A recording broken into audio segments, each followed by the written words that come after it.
Bonjour, bienvenue à notre émission Viens et vois. Nous invitons à venir, nous vous invitons à aller vers la source qui est la parole de Dieu.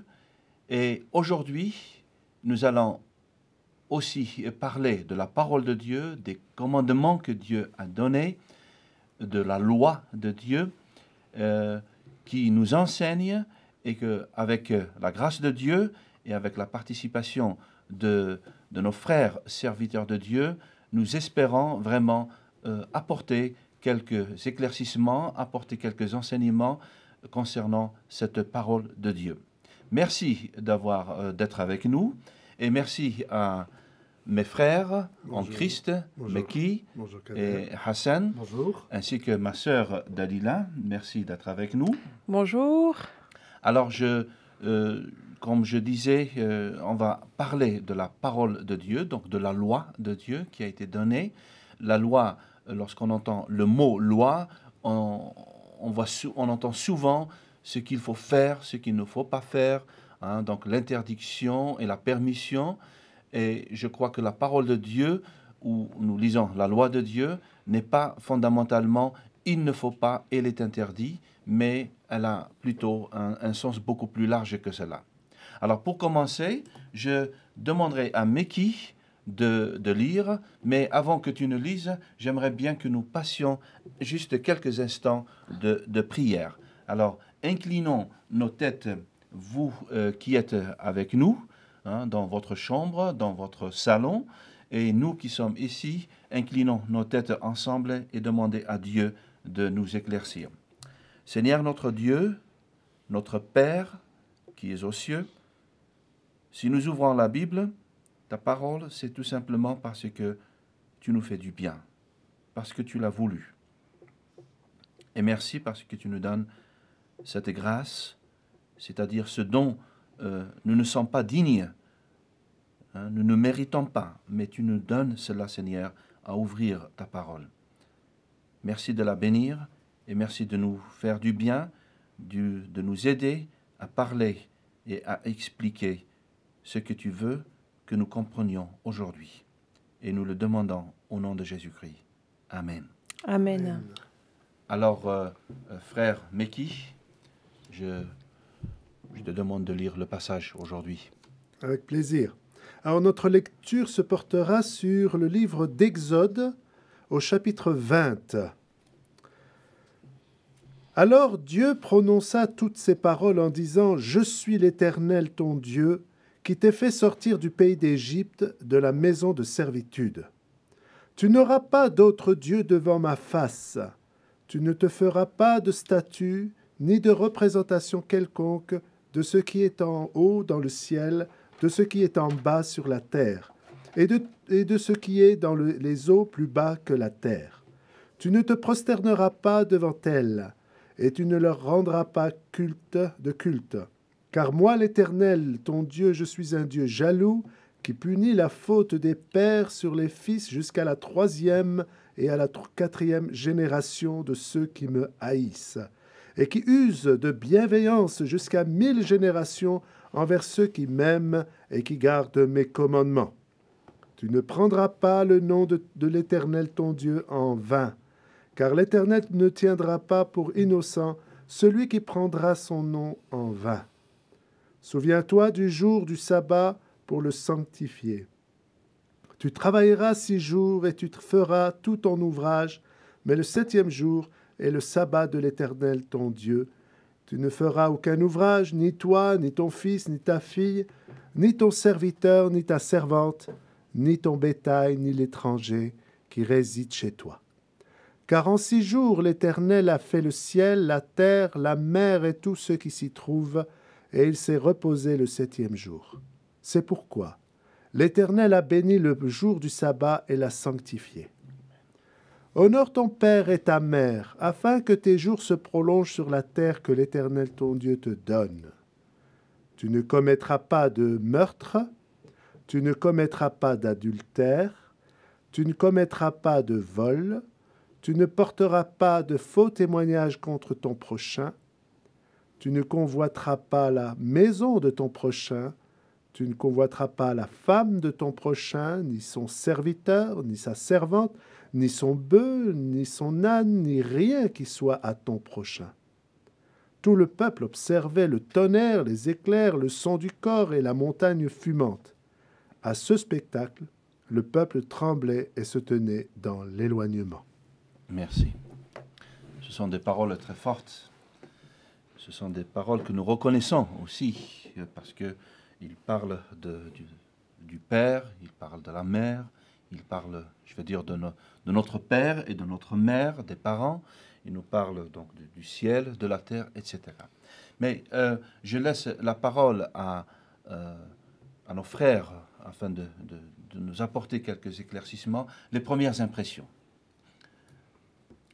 Les premières impressions est de me reporter au contexte historique dans lequel cette loi a été promulguée, donc le Proche-Orient ancien, sa période de l'Antiquité.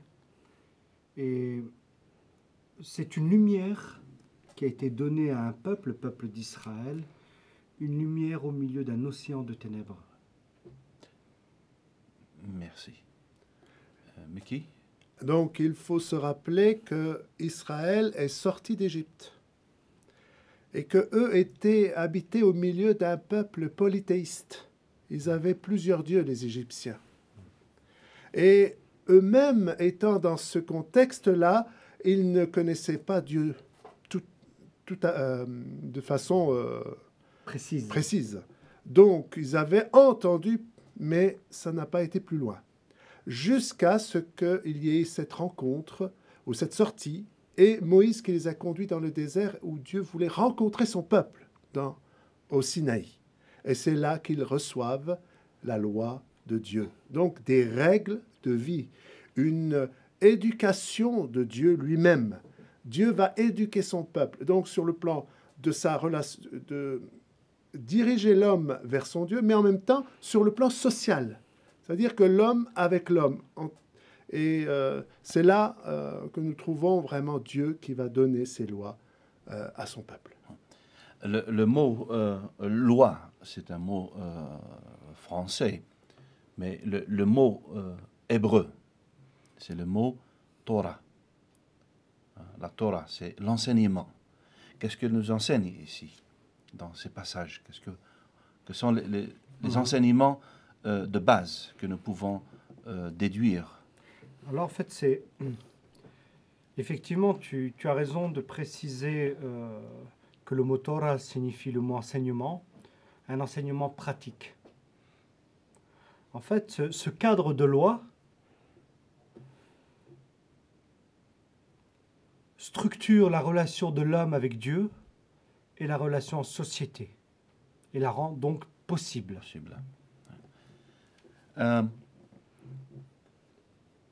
On peut, en entendant ces paroles et en lisant le passage, il parle de la sortie d'Égypte, donc ton Dieu qui t'a fait sortir du pays d'Égypte. Peut-être c'est bien de parler un tout petit peu de l'histoire du peuple d'Israël avant qu'il ne soit dans le pays promis. Un aperçu historique. Jusqu'à ce que l'on ait donné le nom d'Israël, celui qui a été ce porteur, c'est Jacob en fait. Dieu a donné un nouveau nom à Jacob, Israël. Alors, si on veut revenir un peu en arrière, c'est Abraham. Dieu a appelé Abraham pour faire de lui un peuple nombreux. Et c'est selon cette perspective de promesse qu'Israël a été engendré. Et on le voit avec les textes de la Genèse, avec Abraham, Isaac, ensuite Jacob, etc. Merci. Le symbole du pays de l'Égypte est le pays de l'esclavage. Et de la servitude. Et de la servitude, oui. Est-ce qu'aujourd'hui, en tant que chrétien, est-ce qu'on peut parler d'un pays d'esclavage où nous étions avant de connaître le Seigneur Jésus? Oui, oui, dans le sens où nous étions esclaves de notre propre péché, n'est-ce pas? C'est-à-dire de la vaine manière de vivre de nos pères et que nous avons hérité, n'est-ce pas? Et donc cet esclavage du péché nous a amenés vers une impasse. Et la porte, parce que dans cette impasse-là, il y a quand même une porte. C'est paradoxal, mais dans cette impasse, il y a la porte où le Seigneur Jésus, par lui, nous avons pu donc sortir de cette impasse. Le premier commandement, qu'est-ce qu'il dit? Tu n'auras pas d'autre Dieu devant ma face. Bien.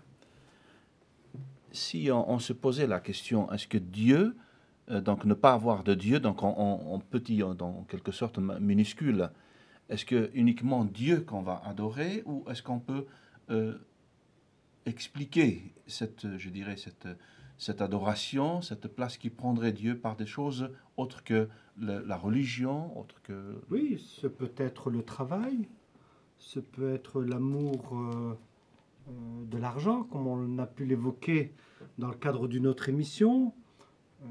Ce peut être l'idole du sport, l'idole de la réussite, l'idole de l'égoïsme, etc., etc. Tout ce qui vient contredire ce pourquoi nous sommes faits. Et ce que je pourrais rajouter, c'est tout ce qui prend la place de Dieu. Tout ce qui prend la place de Dieu. Comme quelqu'un m'a dit un jour, mon Dieu, c'est ma femme. Alors là, moi, je n'aimerais pas avoir ma femme comme Dieu.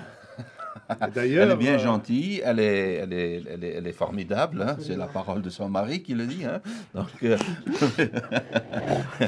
mais je ne l'aimerais pas avoir comme mon Dieu. Oui. Ah ben, elle a ses fragilités, elle a ses qualités. Elle a ses qualités. Mais veillons. Oui. Et puis, il a parlé d'autres, par exemple, tu honores ton père et ta mère, tu garderas le repos. Vous avez 5 commandements qui régulent la relation de l'homme à Dieu et 5 autres commandements qui régulent la relation de l'homme à la société, à la famille et ensuite à la société. Alors, est-ce que vous pouvez donner un peu plus d'éclaircissement? Les premiers, donc en relation avec Dieu, et les 5, donc les derniers, en relation avec la société. Donc les 5 premiers requièrent de notre part une dépendance totale vis-à-vis de Dieu. Oui. N'est-ce pas? Pour définir pour notre propre vie ce qu'est le bien, ce qu'est le mal. N'est-ce pas? Oui. Et les 5 autres commandements, dont les droits de l'homme, la Déclaration universelle des droits de l'homme, etc., sont inspirés de ces 10 commandements. Oui. Et d'ailleurs, je précise et j'observe que les pays où le droit est respecté, en règle générale, les droits de l'homme, n'est-ce pas? Oui.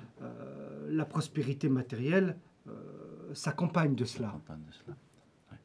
Protection de la propriété et du bien d'autrui.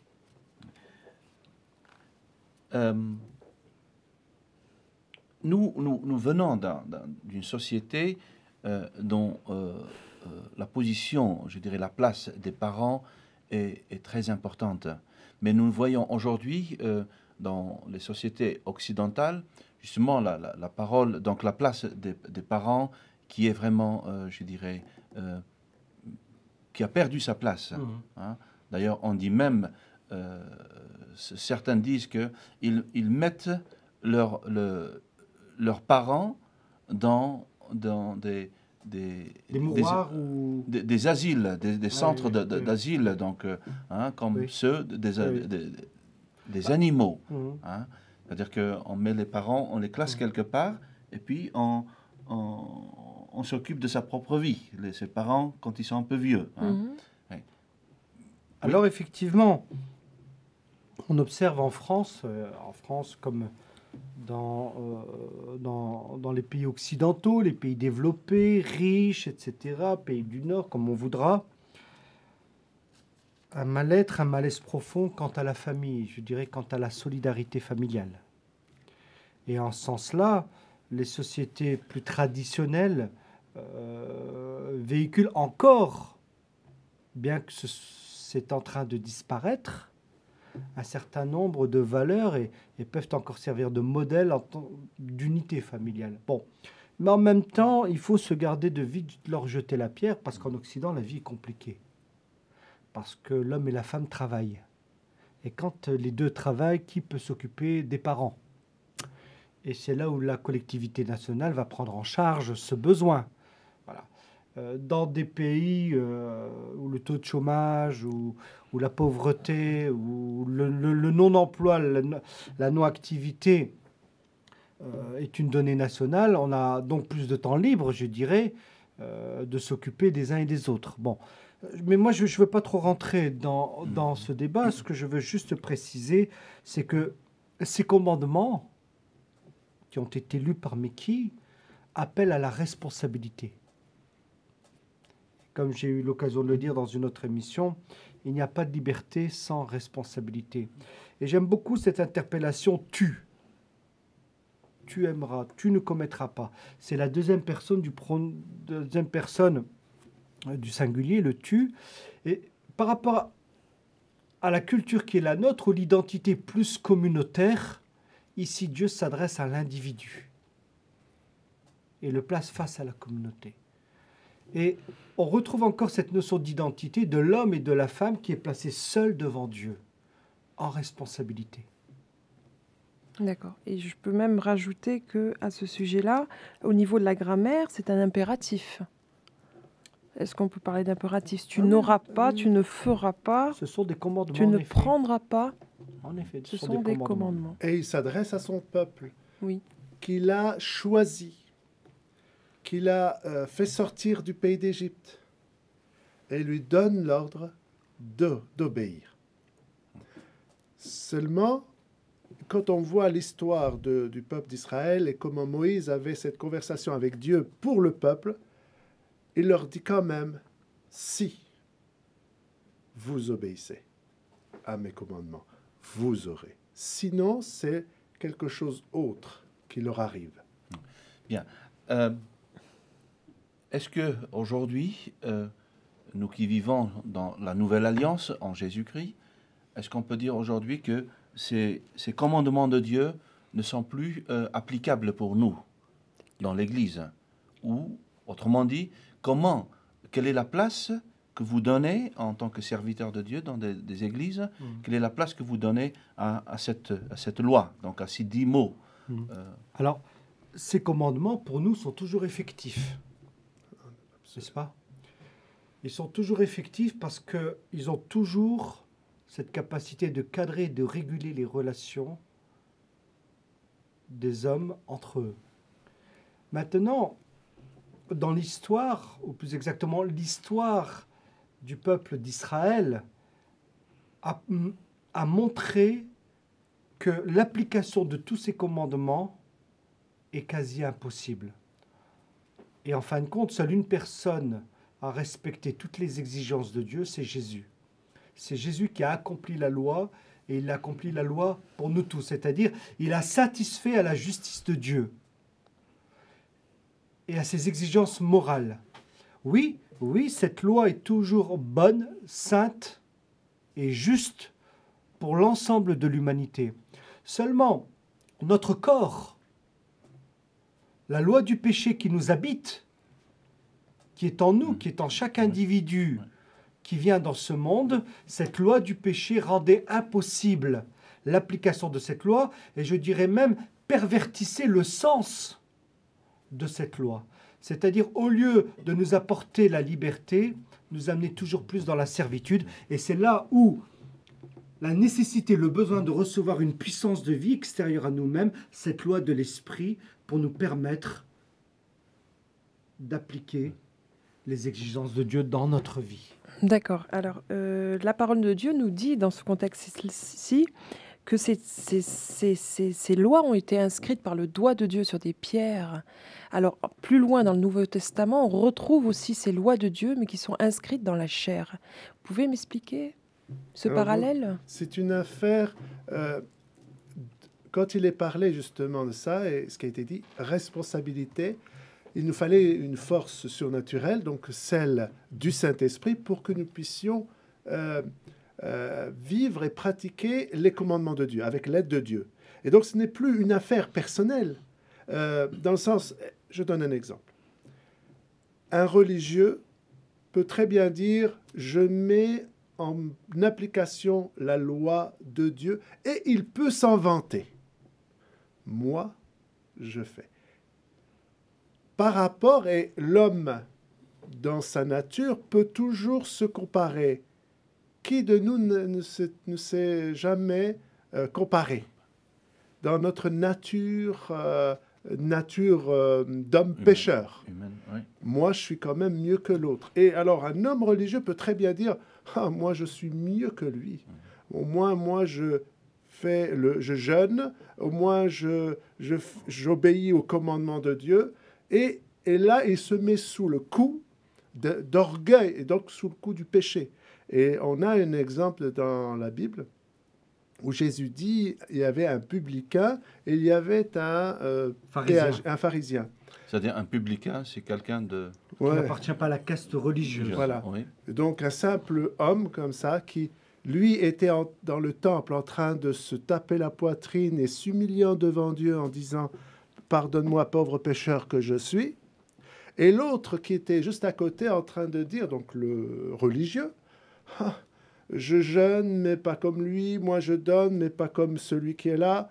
Et donc il faisait une différence, une comparaison. Et voilà la nature humaine, charnelle et orgueilleuse, même sur le plan religieux. Alors l'homme religieux qui même met en application la loi, d'une certaine manière, ne doit pas se comparer. Et cette force de la nature charnelle est là, présente. Et c'est pourquoi on a besoin de l'Esprit de Dieu pour nous aider à mettre en pratique ces lois sans comparaison. Voilà. Mais la Bible précise que personne n'a jamais su appliquer toutes les exigences de la loi. Personne, sauf un seul, Jésus. Oui. Et pour ce qui concerne de l'apôtre Paul qui pouvait se vanter d'avoir appliqué toutes les lois, se vanter d'être un docteur, d'avoir suivi, d'avoir appliqué, mis en pratique. Oui. Mais avec les prophètes aussi, parce que les prophètes n'ont pas justement atteint ce niveau d'appliquer, de vivre la loi de Dieu. Le problème du religieux, c'est d'organiser sa vie dans un mouvement qui consiste à apaiser sa conscience. Pour lui, la question, c'est que dois-je faire pour être en règle avec Dieu? Mais la question de fond est, peut-on être en règle avec Dieu? Jamais. Jamais. Nous sommes perpétuellement endettés et nous sommes spirituellement perpétuellement endettés. Et c'est dans ce sens-là où Jésus a dit, tu aimeras ton prochain comme toi-même. Et dans cet amour, alors tu accompliras la loi. Tout cela est tout simplement pour dire que nous avons, nous, disciples de Jésus, une dette d'amour les uns vis-à-vis des autres. Le religieux va mettre en place un système pour s'auto-justifier. Ouais. Alors que le Nouveau Testament, lui, nous place dans une relation de dette les uns vis-à-vis des autres. Qui veut dire que seul l'amour authentique, l'amour vrai, va nous permettre d'appliquer les exigences de la loi. D'accord. Et là, ça me rappelle, lorsque je t'écoute, Hassan, le passage du jeune homme riche. Je ne sais pas si tu peux reprendre et rebondir là-dessus, comme quoi le Seigneur lui a dit vends tout ce que tu as et à ce moment-là, tu auras un trésor dans le ciel. Oui, pardon. Et d'ailleurs, cette personne se vante d'avoir, dès son plus jeune âge, appliqué les exigences de la loi, etc., etc. Mais il n'avait pas assez d'amour pour vendre ses biens, les distribuer aux pauvres et suivre Jésus. Alors, Jésus ne va pas le demander à tout le monde, mais il l'a demandé à un religieux qui avait sa conscience pour lui-même. Et il le met face à sa responsabilité.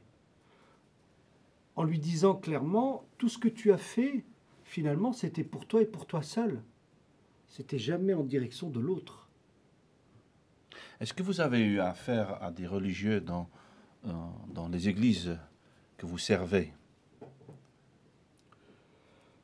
Oui, des gens qui, oui, des religieux ou des gens qui n'ont pas tout à fait bien compris le message de Jésus.